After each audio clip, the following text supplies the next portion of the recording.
So today we're going to be talking about a rather gothic read, and that is Carmilla by Joseph Sheridan Le Fanu. I first heard about this book on Ron Litt's channel from the fantastic video she did about Halloween recommendations. And when describing this book, she was like, this is lesbian vampires, and I was like, sign me the fuck up. The plot of the story is that our main character, Laura, is living this picturesque and solitary lifestyle in this castle mansion place with her father, who is a retired widower, and then all the people that keep their house, like the servants and her maid and governess person. So she's very lonely because she doesn't really have anyone else her age around. Apparently she can't hang out with village girls because they're poor, I'm guessing. I don't know. Until one day Carmilla shows up on their doorstep, injured from a carriage crash that happened in front of their property. And Laura's father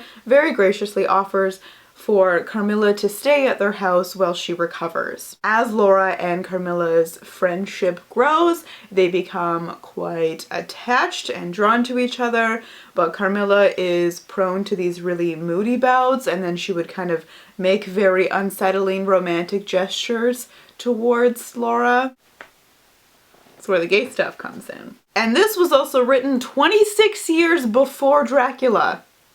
So this is the original. This may seem obvious, but one of the main things that stood out in the story to me was the way in which vampires and queer bodies have been constructed and can track onto each other. Because, I mean, Carmilla embodies both. Both vampires and queer people have been constructed as being a monstrous other that is grotesque yet enticing, but still presents a threat to the moral purity of mostly Christian society. If you look at the discourses around vampires, like in these kinds of books, but also if you look in discourses around legalizing same-sex marriage and things like that, you'll see a lot of discussion about how if we enable the gays, they're going to corrupt our society. For me, this really came out in the way that Carmilla and Laura's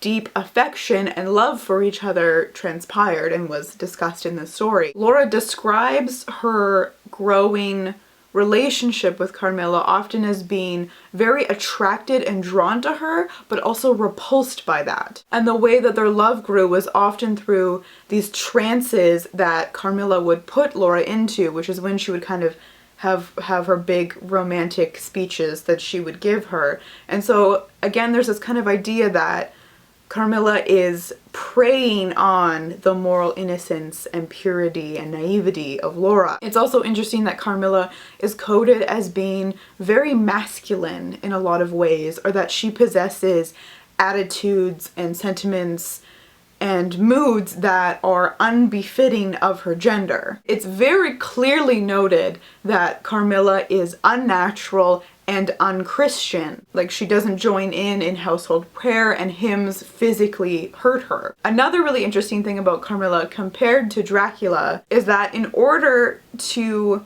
convince people or present herself as being unthreatening, she pretends to be incredibly weak and also as a coward.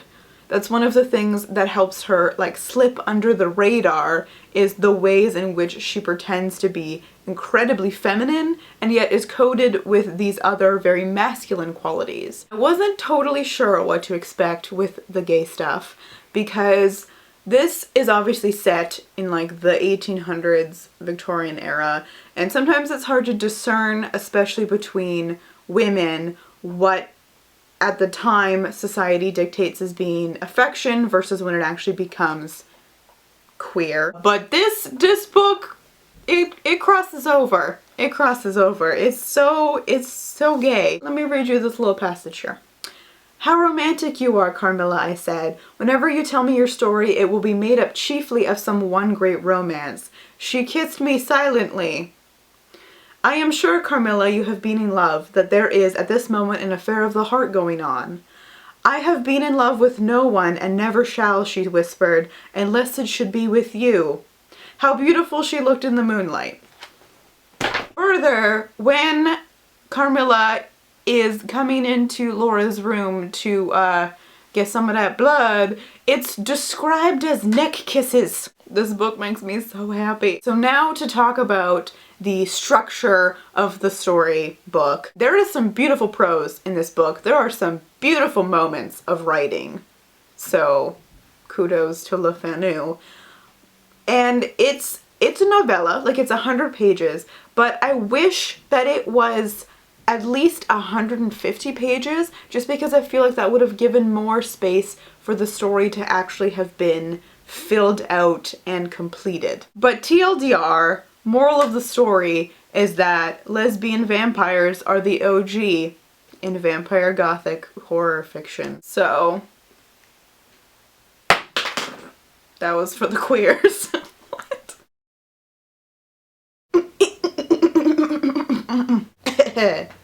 Vocal warm-ups.